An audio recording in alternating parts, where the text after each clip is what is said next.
ইন্না নাহনু নাযালনা যিকরা ওয়া ইন্না লাহু লাহাফিজুন। আর আল্লাহ হেফাজত করবেন কিভাবে? মাধ্যম তো বহুত আছে, কিন্তু আল্লাহ সর্বপ্রধান মাধ্যম বানিয়েছেন বান্দার সিনাকে। তার মানে আল্লাহ কোরআন হেফাজত করবেন কোরআন ওয়ালাদেরকে হেফাজত করার মাধ্যমে। সুতরাং যারাই আসবে কোরআন ওয়ালাদেরকে নিশ্চিহ্ন করার জন্য, আরে তাদের নাম ফেরাউন হোক, হামান হোক, নমরুদ হোক, কারুন হোক, আবু জাহাল হোক, আবু লাহাব হোক, আর এই সমস্ত ফ্যাসিস্ট ডাইনি বুড়ি হোক, নাম যাই হোক না কেন, ওদের নাম নিশানায় যাবে হারিয়ে। দুনিয়ার মধ্যে দু ধরনের আদর্শ আছে। এক ধরনের আদর্শ হলো নববী আদর্শ, আর এক ধরনের আদর্শ হলো জাহেলি আদর্শ। নববী আদর্শের বিপরীত যা, তাই হলো জাহেলি আদর্শ। আল্লাহ রাসূল সাল্লাল্লাহু আলাইহি ওয়াসাল্লাম দুনিয়াতে এসেছিলেনই, রব্বুল আলামিন তাকে পাঠিয়েছিলেনই জাহেলিয়াতকে মুর্দা করার জন্য এবং ইসলামকে জিন্দা করার জন্য। হুয়াল্লাযী আরসালা রাসূলাহু বিল হুদা ওয়া দীনিল হক। কোরআন বলে দিচ্ছে তিনি সেই আল্লাহ যিনি তার রাসূলকে পাঠিয়েছেন হেদায়েত দিয়ে এবং দ্বীন হক দিয়ে, লিইয়ুযহিরাহু আলা দ্বীনি কুল্লি, যাতে করে সেই রাসূল ইসলামকে, দ্বীনকে, দ্বীন হককে, খোদার শরীয়তকে বিজয়ী করেন বাকি সকল দ্বীনের উপরে। সেই দ্বীন কোন ধর্মের নামে হোক, সেই দ্বীন কোন মতবাদের নামে হোক, সেই দ্বীন জাহেলিয়াতের রূপে হোক, সেই দ্বীন যেমনই হোক না কেন, সকল জাহেলিয়াত হবে মুর্দা, আল্লাহর জমিন আল্লাহর দ্বীন হবে জিন্দা। এজন্য আল্লাহ থেকে প্রেরণ করেছেন। এই লক্ষ্য আল্লাহর রাসূল সেই মক্কার জীবনে পর্যন্ত, মদিনায় না শুধু, মক্কার জীবনে পর্যন্ত এতটা স্পষ্ট রেখেছিলেন। যখন এই আবু জাহাল এবং তার অন্যান্য সাঙ্গপাঙ্গরা আল্লাহ রসুলের চাচা আবু তালেবকে এসে বুঝিয়েছিল, তোমার ভাতিজাকে থামতে বলো, বিনিময়ে সে যা চায় তাই আমরা দেব। নারী চাইলে আরবের সবচাইতে সুন্দরী নারী এনে দেব, আরে সে যদি সম্পদ চায় সম্পদের পাহাড় বানিয়ে দেব, যদি ক্ষমতা চায় তাও বলে ফেলুক, তাকে দারুন নদওয়া নামক পার্লামেন্টের মেম্বার বানিয়ে নেব। আর যদি জিনে ধরে সেটাও বলুক, আমরা সবচাইতে ভালো কবিরাজ ডেকে এনে চিকিৎসা করাবো। নাউযুবিল্লাহি মিন যালিক। আল্লাহর রাসূল তাদের এ সকল কথার পরিপ্রেক্ষিতে বলেছিলেন, ফাওয়াল্লাহ, আল্লাহর কসম করে বলছি, লাউ ওয়াদাউ শামসা ফি ইয়ামিনি ওয়াল কামারা ফি ইয়াসারি আলা আন আতরুকা হাযাল আমরা মা তারাকতুহু হাত্তা ইউযহিরাহু আল্লাহ ওয়া আহলিকা দুনাহু। আরে কিসের লোভ দেখাও, কিসের স্বপ্ন দেখাও? আমার ডান হাতে যদি আকাশে সূর্য এনে দাও, বাম হাতে যদি আকাশের চাঁদটাও এনে রাখো, তবুও তো এই আদর্শ আমি ছাড়বো না, যতদিন না আল্লাহ তার জমিনে তার দ্বীনকে করবেন জিন্দা, অথবা আমি নবী হব মুর্দা, যেটাকে আমাদের ভাষায় সহজে আমরা বলি হয়তো শরিয়ত নয়তো শাহাদাত। আরে তোমরা ভেবেছোটা কি এই দ্বীন আর কোরআন হেফাজতের দায়িত্ব আমরা নেই নাই? হেফাজতের দায়িত্ব নিয়েছেন স্বয়ং আল্লাহ। ইন্না নাহনু নাযালনা যিকরা ওয়া ইন্না লাহু লাহাফিজুন। আর আল্লাহ হেফাজত করবেন কিভাবে? মাধ্যম তো বহুত আছে, কিন্তু আল্লাহ সর্বপ্রধান মাধ্যম বানিয়েছেন বান্দার সিনাকে। তার মানে আল্লাহ কোরআন হেফাজত করবেন কোরআন ওয়ালাদেরকে হেফাজত করার মাধ্যমে। সুতরাং যারাই আসবে কোরআন ওয়ালাদেরকে নিশ্চিহ্ন করার জন্য, আরে তাদের নাম ফেরাউন হোক, হামান হোক, নমরুদ হোক, কারুন হোক, আবু জাহাল হোক, আবু লাহাব হোক, আর এই সমস্ত ফ্যাসিস্ট ডাইনি বুড়ি হোক, নাম যাই হোক না কেন, ওদের নাম নিশানায় যাবে হারিয়ে। তাহলে আল্লাহ রসুল এসেছিলেন সিরাজা মুনিরা হয়ে, এমন আলো যে আলোয় গোটা পৃথিবী আলোকিত হয়ে উঠবে। সুতরাং এই অন্ধকার জামানায় নব্য জাহেলিয়াতের মধ্যেও পৃথিবীর বুকে আলো জ্বালাতে চাইলে আল্লাহ রসুলের সিরাত বাদ দিয়ে, আল্লাহ রসুলের নববী আদর্শ বাদ দিয়ে ভিন্ন কোনো তরিকায় সফলতা অতীতেও আসে নাই, আজও আসবে না, কোনোদিন আসা সম্ভব না। সুতরাং আল্লাহ রসুলের প্রতিটা শিক্ষাই আমাদের কাছে আমানত। আমাদের জান যেতে পারে, কিন্তু রক্ত দিয়ে হলেও আল্লাহর নবীর কোনো আমানতকে কিছুতেই নষ্ট হতে দেব না।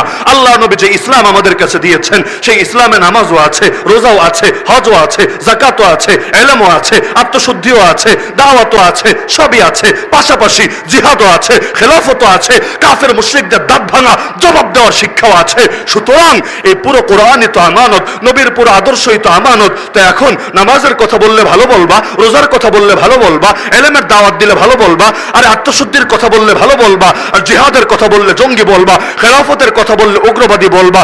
আল্লাহর কসম, তোদের চোখে যদি জিহাদ উগ্রবাদ হয়, তোদের চোখে যদি খেলাফত সাম্প্রদায়িকতা হয়, তোদের চোখে যদি আল্লাহ নবীর আদর্শ টেররিজম হয়, আল্লাহর কসম, আল্লাহর কসম, আল্লাহর কসম, তোদের সব গালি মাথা পেতে নিতে রাজি আছি। যেই গালি মনে চায় সেই গালি দে, কিন্তু আমরা কোনো কিছুর বিনিময়ে নবীর কোন আদর্শ ছাড়তে রাজি না। হাত থেকে খাবার পড়ে গেছে, সেই খাবার উঠাচ্ছেন। এটা কি এমন আহামরি বিধান? ফরজও তো না, ওয়াজিবও তো না, এমন না যেটা না করলে ঈমান শেষ হয়ে যাবে, যেটা না করলে ফাসেক হয়ে যাবে। বাদশার সামনে বসে খাচ্ছেন, খাবার পড়ে গেছে, সেই খাবার উঠাতে শুরু করেছেন। পাশ থেকে বলে, আরে এই রাজা বাদশার দরবার এটা, এখানে এক লুকমা খাবার পড়লে কেউ উঠায় না, উঠালে বলবে ফকির নির্পুত, জীবনে ভালো খাবারও মনে হয় চোখে দেখে নাই। সেই সাহাবী বলে, আরে কিসের কথা বলো আমাকে? আতরুকু সুন্নাতা হাবিবি লিহাউলাইল হুমাকা, এই গর্দবদের জন্য আমি আমার হাবিবের সুন্নাত ছেড়ে দেব নাকি? সারা দুনিয়া যারা জঙ্গিবাদে ভরে তুলেছে, ওরা যদি দিন শেষে আমাদেরকে জিহাদের পক্ষে থাকার কারণে জঙ্গিবাদী বলে, আমরা বলবো তোরা গালি দিতে দিতে দিতে মুখে ফেনা তুলে ফেল, তোদের গালি আমাদেরকে কিছুতেই আল্লাহর দিন থেকে সরাবে না। জঙ্গিবাদ মানে যদি হয় ধর্মের নামে সন্ত্রাস, তাহলে ইহুদি বাদীরা, ইসরায়েলের হানাদাররা জঙ্গি হবে না কোন দুঃখে?